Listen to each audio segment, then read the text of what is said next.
Welcome to West Green. This is Malevolent Steve Supermanium, Station Master at West Green. And also welcome to Steve.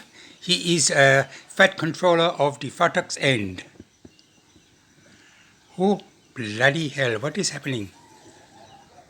Oh, blimey. Fartox end. Okay, enough from Supermanium, Steve Supermanium.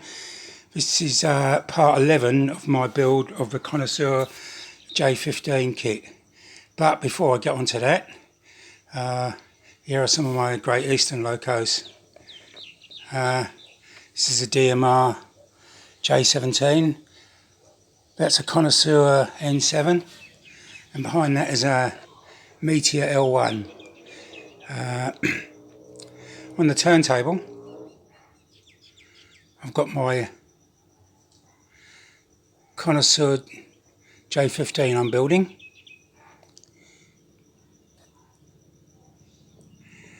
And we might turn it round. Yes, why not?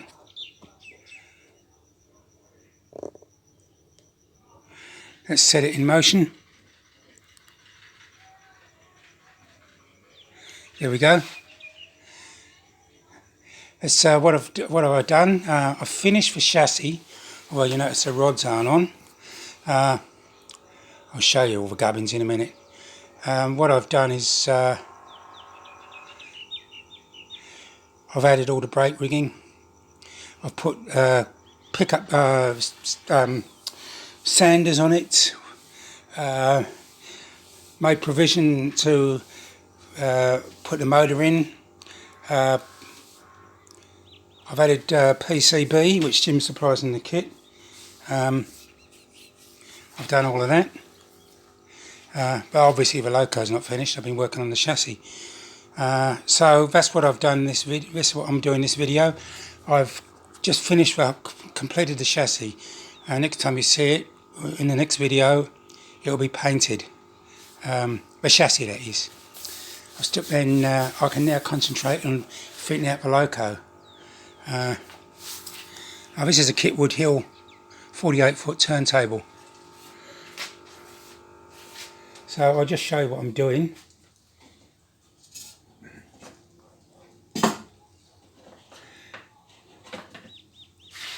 Might have to zoom out a bit. Oh, is it wrong way? That's better. So I've added all the brakes.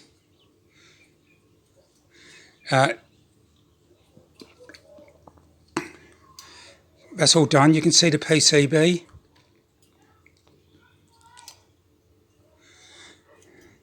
Sanders.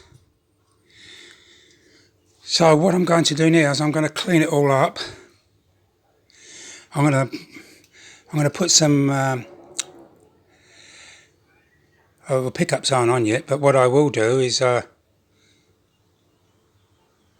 put on the a wire from these pads back towards the motor. That way I can stick it on the side and it'll all be painted and you won't see red and black cables, wire underneath. That's what I'm going to do. So I'm just holding it now. So what I've done, I've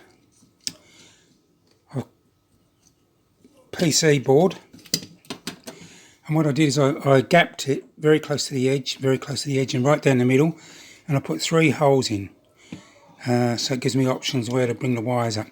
And then the reason I gapped it to the side is so I could solder the PC board to the ash pan, and here it's on the front. You can see it's just above. It's just sitting above the springs, and it's soldered to the springs. So it's all ready to go now. Anyway, that's it. So that's what I've done. You'll see the video, you can see what I've done. Quite pleased with these engines. Couple of foreigners here. That's the J50. That's also a Connoisseur kit. That's the first one I built. And over here, this is a Warren Shepherd N2, which I built about 18 months ago. And of course, lurking in the depot is a J6. These are made by, I think they're made by Gladiator now, but when I bought it, it was 4-track Janet Harrow. And there's my that plays on my engine shed. Look at that. Even got the reflection of water there. Yeah. So that's it. Anyway, let's go on with the video so you can see what I've done. So far, so good. I run it on these rolling roads. God, they make a noise though.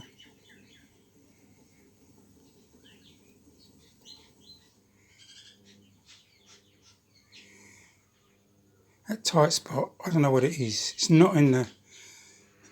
It's definitely not in the... any of the wheels with the coupling rods on, because I've tried it. I've cleaned the motor out. I've used a fiberglass brush, wire brush, sprayed it with contact cleaner, flushed it all out, lubed it up, made sure I got rid of any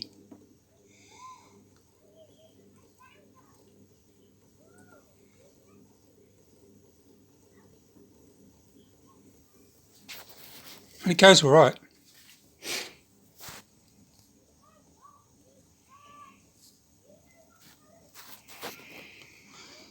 Let's try it on the track.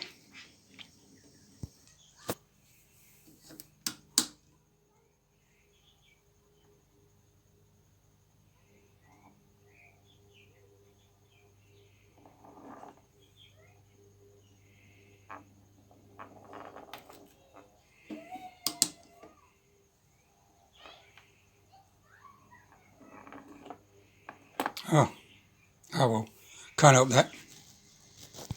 So now I've got a basic chassis running. Got to put the pickups on yet, but I've got other, these are the last parts I've got to put on. These are overlays for the guard irons. They're for the brakes. Ash pans for brakes, and all the pull rods. So I've got to clean these up and laminate half of these now. Getting there.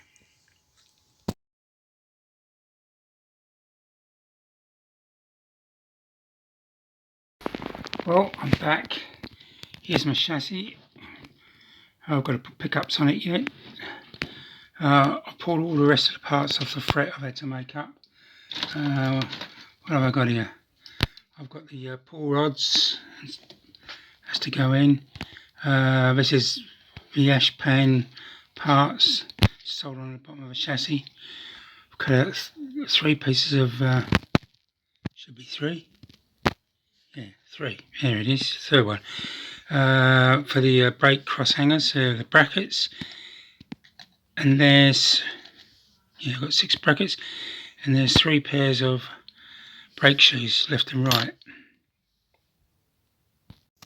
So what I'm going to do, this is a 0.9 wire for the brake hangers. I'm going to solder those in, 3 of them.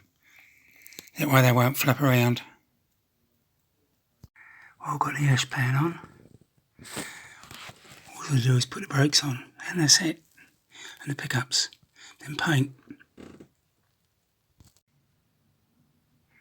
Well, so far I've put all the brake hangers on. I've made up the rodding for the back. Oh, I bent one. Made those up. The next thing, I want to put sanders on. There's 4 holes here for sanders to come down. But I've got some PC board. This comes with the kit, the wire, 2 pieces of PC board, and this just seems to be just about wide enough. Been figuring out where to put these, so I'm going to put one between the ash pan. I'm going to solder that in. So what I've done, well, past 11, I've insulated down the middle. I put 3 holes. I've just put 3, so I've got places to pull the wires through. I've also put 2 grooves there, insulating, because I'm going to solder this, so obviously there'll be a short. So I'm going to put this in. I'll work out the other one. So as you can see, I've put it in, soldered there and there. I've tinned it all. It's easier to tin it now. And just to prove to myself it's not working, I've got this multimeter with a continuity tester. So if I put it there, there's no, oh, it's obviously touching there because that's outside, but it's not touching there. They're not touching, and they're not touching. So I know that's good. Just got to put in the other one now.